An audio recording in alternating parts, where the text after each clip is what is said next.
कभी भी अपने मन में निर्धनता का भाव उत्पन्न न होने दो। गरीबी अपने आप दूर हो जाएगी, क्योंकि बहुत से लोग अपने दुखों का कारण दूसरों को मानते हैं, जो कि अच्छी बात नहीं है। ऐसा करने से हम स्वयं के लिए गड्ढा खोद रहे होते हैं। यह सब हम पर निर्भर है कि हम लोगों के निगेटिव बातों को कैसे लेते हैं। हम उन्हें स्वीकार कर रहे हैं या नकार रहे हैं। यदि किसी ने आपका दिल दुखाया तो सब्र करो, यकीन मानो उसका जवाब खुद वक्त देगा। जिस इंसान में कठिन से कठिन समय में भी सब्र करने की ताकत होती है, यकीन मानो वो दुनिया में सबसे ताकतवर होता है। जल्दबाजी में लिया गया हर फैसला नुकसान ही देता है। इसलिए ही तो कहा जाता है कि सब्र करो, सब्र का फल मीठा होता है। दोस्तों, आज के इस कहानी में हम जानेंगे गौतम बुद्ध के 5 अनमोल विचार, जो आपके जीवन के लिए बहुत महत्वपूर्ण है, बहुत लाभदायक है। तो चलिए शुरू करते हैं गौतम बुद्ध के 5 अनमोल विचार। पहला विचार है जीवन में सब्र का महत्व। यह कहानी बहुत ही पुरानी है। उस समय महात्मा गौतम बुद्ध पूरे भारतवर्ष में घूम घूम कर बौद्ध धर्म की शिक्षाओं का प्रसार कर रहे थे। धर्म प्रचार के सिलसिले में वे अपने कुछ शिष्यों के साथ एक गांव में घूम रहे थे। काफी देर तक भ्रमण करने से उन्हें प्यास लग गई थी। प्यास बढ़ता देख उन्होंने एक शिष्य को पास के गांव से पानी लाने को कहा। शिष्य जब गांव में पहुंचा तो उसने देखा कि वहां एक छोटी सी नदी बह रही है, जिसका पानी काफी गंदा हो गया था। शिष्य को नदी के पानी का ये हाल देख लगा कि गुरुजी के लिए यह गंदा पानी ले जाना उचित नहीं होगा। इस तरह वह बिना पानी के ही वापस आ गया। लेकिन इधर गुरुजी का तो प्यास से गला सूखा जा रहा था। इसलिए पुनः उन्होंने पानी लाने के लिए दूसरे शिष्य को भेजा। वह शिष्य उनके लिए मटके में पानी भरकर लाया। यह देख महात्मा बुद्ध थोड़ा आश्चर्यचकित हुए।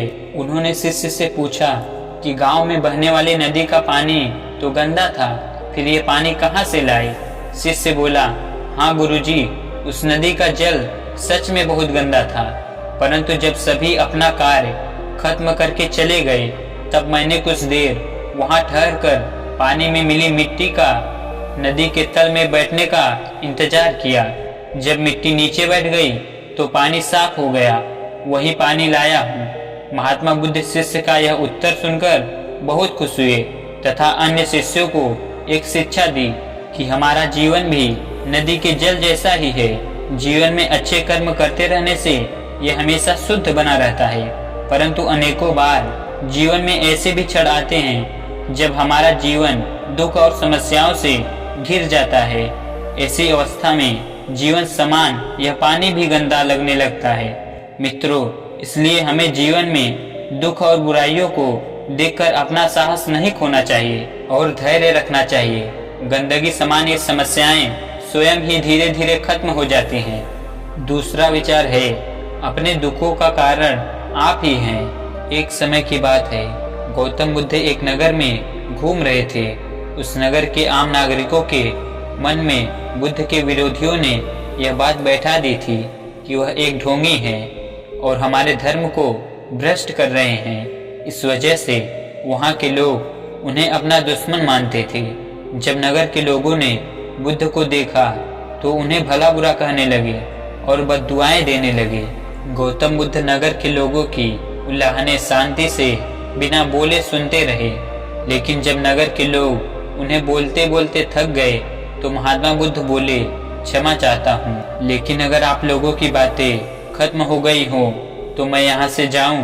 भगवान बुद्ध की यह बात सुन वहाँ के लोग बड़े आश्चर्यचकित हुए। वहीं खड़ा एक आदमी बोला, ओ भाई, हम तुम्हारा गुणगान नहीं कर रहे हैं, हम तो तुम्हें गालियाँ दे रहे हैं। क्या इसका तुम पर कोई असर नहीं होता?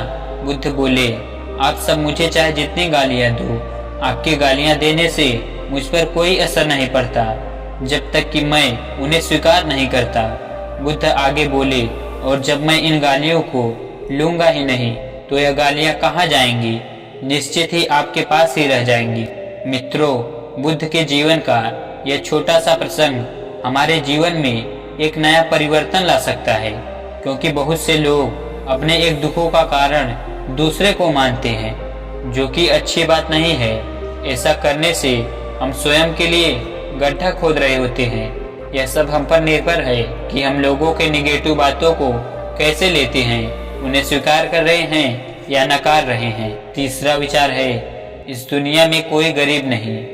एक समय की बात है, भगवान गौतम बुद्ध एक गांव में धर्म सभा को संबोधित कर रहे थे।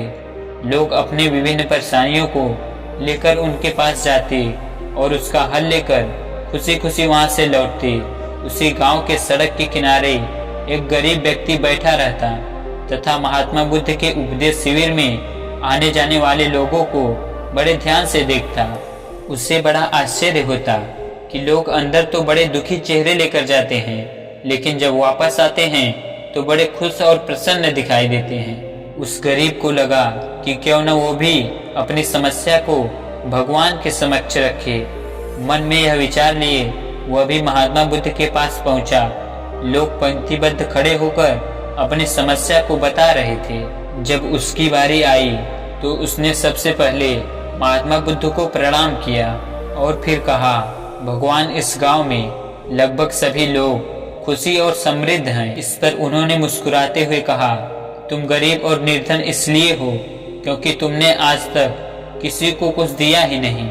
इस पर वह गरीब व्यक्ति बड़ा आश्चर्यचकित हुआ और बोला, भगवान, मेरे पास भला दूसरों को देने के लिए क्या होगा?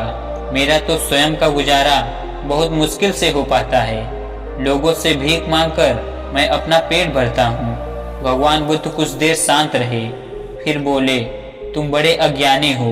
औरों के साथ बांटने के लिए ईश्वर ने तुम्हें बहुत कुछ दिया है, मुस्कुराहट दी है जिससे तुम लोगों में आशा का संचार कर सकते हो, मुख दिया है ताकि लोगों से दो मीठे शब्द बोल सकते हैं, उनकी प्रशंसा कर सकते हो, दो हाथ दिए हैं, लोगों की मदद कर सकते हो। ईश्वर ने जिसको ये तीन चीजें दी हैं वह कभी गरीब और निर्धन हो ही नहीं सकता। निर्धनता का विचार आदमी के मन में होता है, यह तो एक भ्रम है, इसे निकाल दो। कभी भी मन में निर्धनता का भाव उत्पन्न न होने दो, गरीबी अपने आप दूर हो जाएगी। भगवान बुद्ध का संदेश सुनकर उस आदमी का चेहरा चमक उठा। उसने इस उपदेश को अपने जीवन में उतारा जिससे वह फिर कभी दुखी नहीं हुआ। चौथा विचार है, अहंकार का उपहार। महात्मा बुद्ध के पास सेठ रतनचंद दर्शन को आए तो साथ में ढेरों सामग्री उपहार स्वरूप लाए। वहां पर उपस्थित जन समूह एक बार तो वाह वाह कर उठा। सेठ रतनचंद का सिर तो गर्व से तना जा रहा था। बुद्ध के साथ वार्तालाप प्रारंभ हुआ तो सेठ ने बताया कि इस नगर के अधिसंख्य चिकित्सालयों, विद्यालयों और अनाथालयों का निर्माण मैंने ही कराया है। आप जिस सिंहासन पर बैठे हैं वह भी मैंने ही भेंट किया है। कई दान सेठ जी ने गिनवा दिए। सेठ जी ने जब जाने की आज्ञा चाही तो बुद्ध बोले, जो कुछ साथ लाए थे सब यहाँ छोड़ कर जाओ। सेठ जी चकित होकर बोले, प्रभु, मैंने तो सब कुछ आपके समक्ष अर्पित कर दिया। बुद्ध बोले, नहीं, तुम जिस अहंकार के साथ आए थे उसी के साथ वापस जा रहे हो। यह सांसारिक वस्तुएं मेरे किसी काम की नहीं है। अपना अहम यहाँ त्याग कर जाओ, वही मेरे लिए सबसे बड़ा उपहार होगा। महात्मा बुद्ध का यह कथन सुनकर सेठ जी उनके चरणों में नतमस्तक हो गए। भीतर समाया हुआ सारा अहंकार अश्रु बनकर बुद्ध के चरणों को धो रहा था। पांचवा विचार है, महत्वपूर्ण दान। भगवान बुद्ध एक पेड़ के नीचे चबूतरे पर बैठे हुए थे। हर भक्त की भेंट स्वीकार कर रहे थे। तभी एक वृद्धा आई।